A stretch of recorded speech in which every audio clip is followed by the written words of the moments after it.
Legacy Telugu stories, పిల్లల నీతి కథలు, మోసం లాభం.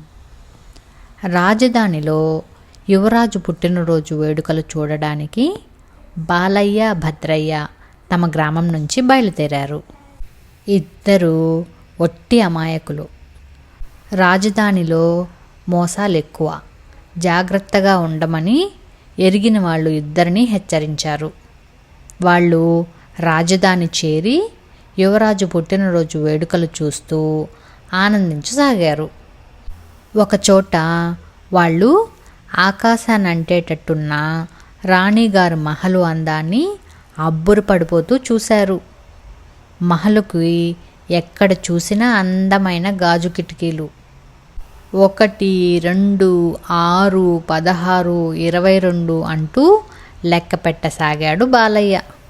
వాడి లెక్క ఇంకా పూర్తి కాకుండానే ఎక్కడి నుంచో కోర మీసాల వాడొకడు వచ్చి, "ఎన్ని కిటికీలు లెక్క పెట్టావు?" అంటూ ఉరిమినట్టు అడిగాడు. బాలయ్య భయపడిపోతూ, "16 అన్నాడు. "అయితే 16 రూపాయలు ఇవ్వు" అని గద్దించాడు కోరమీసాలవాడు.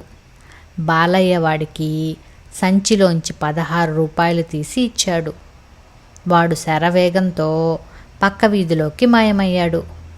"చూశావా బాలయ్య, ఎలా మోసపోయామో?" అన్నాడు భద్రయ్య ఏడుపు ముఖంతో. దానికి బాలయ్య ధీమాగా, "మనమెక్కడ మోసపోయాం? మనమే వాడిని నిలువునా మోసం చేశాం. నేను లెక్క పెట్టింది 22 కిటికీలు. మనకే 6 రూపాయలు లాభం" అన్నాడు.